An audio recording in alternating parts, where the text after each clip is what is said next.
நரகத்துலேருந்து சொர்க்கத்துக்கு வந்த மாதிரி இருக்கு. ஏன் நரகம்னு சொல்கிறேன்னா, மிஸ் அண்டர்ஸ்டாண்டிங் மாமியார் மருமகள் பிரச்சனை சார். அதை சால்வ் பண்ணுறது இந்த தனி குடும்பம் தான் நான் நினைக்கிறேன். நரகத்துல இருந்து சொர்க்கத்துக்கு வந்த மாதிரி இருக்குன்னு சொன்னீங்களே, ஆமாம் உங்க குடும்பத்துல தானே இருந்து அவங்க வெளில வந்தாங்க? உங்க அப்பா அம்மா கூட தானே 1.5 வருஷம் குடும்பம் நடத்தினாங்க? ஆமாம் சார். ஆமாம். நான் நீங்க வீட்டோட மாப்பிள்ளையா அவங்க வீட்டுல இருந்தீங்களா? எனக்கு ஒரு சந்தேகம் வந்துருச்சு. இல்லை அவங்க வீட்டுல வீட்டோட மாப்பிள்ளையா இருந்து நீங்க வரல. மாமியார் மருமக பிரச்சனையிலேருந்து வெளியே வரும்போது நரகத்துலேருந்து சொர்க்கத்துக்கு வர மாதிரி இருக்குது சார். ஓகே. ஆக்சுவலி நாங்கள் லவ் பண்ணி தான் மேரேஜ் பண்ணிட்டோம். அந்த லவ்வை வந்து கண்டினியூ பண்ண முடியல. ஜென்ரலாக ஒரு ரொமான்ஸ் சாங் பார்க்கும்போது நம்மளுக்கு என்ன ஃபீல் ஆகும்? ஒய்ஃப் ஒரு லுக்காக பார்ப்போம். திடீர்னு பார்த்தா அம்மா ஏதாவது காய் அரைஞ்சிட்டு இருப்பாங்க. இதெல்லாம் எனக்கு பிடிக்காது அப்படின்ற மாதிரி பார்ப்பாங்க. ரொம்ப ஒரு மாதிரி ஸ்ட்ரகிளாக இருக்கும். ரொமான்ஸுக்கு கூட்டு குடும்பம் தடையா இருக்குங்கிறீங்க? ஆமாம் சார். ஓகே.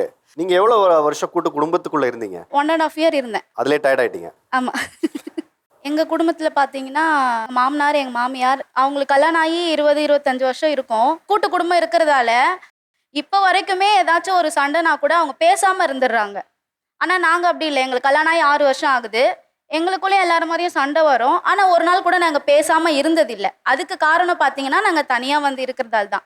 அந்த ஸ்பேஸ் எங்களுக்கு கிடைக்குது. கூட்டு குடும்பத்தில் அது கண்டிப்பாக கிடைக்காது. போய் வர்றதெல்லாம் உண்டா? டெய்லி அத்தை இங்கே வருவாங்க, நாங்களும் அங்கே போவோம். சுத்தமாக வெளியூருக்கு அந்த மாதிரிலாம் விட்டுட்டு போகிற அளவுக்குலாம் இல்லை. அதனால நாங்கள் ரொம்ப தூரம் போகலாம் விரும்பலை. பக்கத்துலேயே தனியாக வந்துட்டோம். கூட்டு குடும்பத்துல இருந்து வந்ததுக்கு அப்புறம் அப்பாடா இந்த தொல்லையெல்லாம் இல்லாம சந்தோஷமா இருக்கேன் அப்படின்னு சொல்றதா இருந்தா என்ன விஷயங்கள்? 10 மணி வரைக்கும் காலைல நல்லா தூங்கணும். அதுதான் ஃபர்ஸ்ட் எங்களுக்கு தேவைப்பட்டுச்சு. என் அம்மா இருந்தா 7 மணிக்கு எழுந்துக்க சொல்லுவாங்க. ஒய்ஃப் எழுந்துக்க மாட்டாங்க. அவங்க எழுந்துக்கலன்னா என்னையும் எழுந்துக்க விட மாட்டாங்க. எங்க அம்மா காலைல 6 மணிக்கு எழுந்து எல்லா வேலையும் செஞ்சிருவாங்க. இவங்க 7-7:30 வருவாங்க கீழே. எல்லா வேலையும் முடிஞ்சிடும். இவங்க திருப்பி போய் தூங்கிடுவாங்க. அதுல வந்து உன் பொண்டாட்டி வேலையே செய்யறது இல்ல அப்படின்ற மாதிரி. அதை இவங்க வரதுக்கு முன்னாடி முடிச்சிருவாங்க. ஆமா, நான் வரதுக்கு முன்னாடியே செஞ்சிடறாங்கப்பா. அப்புறம் நான் என்ன செய்யறது? ஒன்றும் இல்லை, போய் உட்காருமா காஃபி கொடுக்குறேன் அப்படின்னுவாங்க. அதுக்கப்புறம் ஃபுட்டும் எங்க ரெஸ்ட்ரிக்ஷன்ஸ் இல்லாம சாப்பிடுறது. ஆர்டர் பண்ணி சாப்பிட்டோம். அம்மாலாம் இருந்தா எதுக்கு ஆர்டர் பண்றீங்க, வீட்லயே சமைங்க அப்படின்னுவாங்க.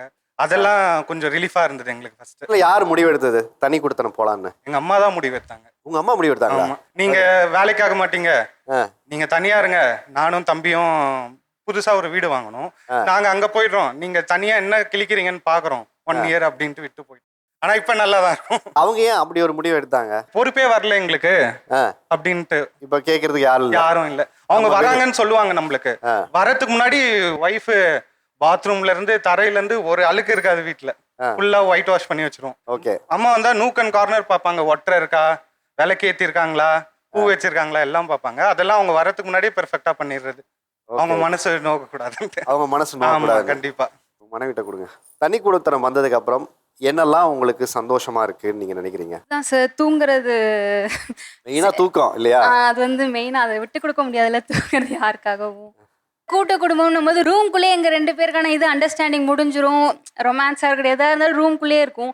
இதுன்னும் போது வீடு ஃபுல்லாக மெமரிஸாக இருக்கும். நாங்கள் ஒன்றா டிவி பார்ப்போம், சமையல் இவர் ஹெல்ப் பண்ணுவார், நாங்கள் 2 பேர் சேர்ந்து சமைப்போம், டீ அந்த ஒரு லவ் இன்னுமே இன்க்ரீஸ் ஆன மாதிரி இருக்குது. அந்த புரிதலும் 2 பேருக்கான புரிதலும் இன்னும் நிறையா